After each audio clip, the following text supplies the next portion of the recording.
ছেলেরা তো বড় হলেই মুখে দাড়ি গোঁফ গজায়, কিন্তু মেয়েরা বড় হলে তাদের মুখে দাড়ি গোঁফ গজায় না কেন?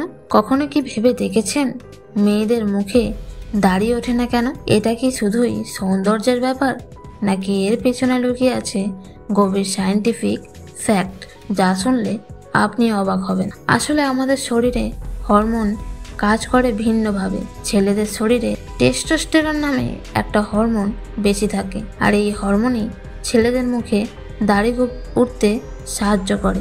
অন্যদিকে মেয়েদের শরীরে ইস্ট্রোজেন নামে হরমোন বেশি থাকে, আর টেস্টোস্টেরনের অনেক কম মাত্রায় থাকে।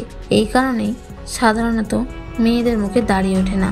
তবে হ্যাঁ, কিছু মেয়েদের যদি হরমোনের ব্যালেন্স একটু কম বেশি থাকে, মানে যদি টেস্টোস্টেরনের মাত্রা বেশি থাকে, তাহলে তাদের হালকা দাড়ি বা গোঁফ উঠতে দেখা যেতে পারে। এই অবস্থাকে বলে হিরসুটিজম। দেখলে তো দাড়ি গোঁফ ওঠার বা না ওঠার পেছনে কত রকম সুন্দরভাবে কাজ করছে আমাদের শরীরের হরমোন আর জেনেটিক কোড। এটা সৌন্দর্য নয়, এটা বিজ্ঞান। আপনার কি মনে হয় এই বিষয়টা জেনে কি আপনার দৃষ্টিভঙ্গি বদলালো? কমেন্টে অবশ্যই জানাবেন। আর এইরকম আরো বৈজ্ঞানিক ফ্যাক্ট জানতে মায়াকন্যা চ্যানেলটিকে সাবস্ক্রাইব করে পাশে থাকুন।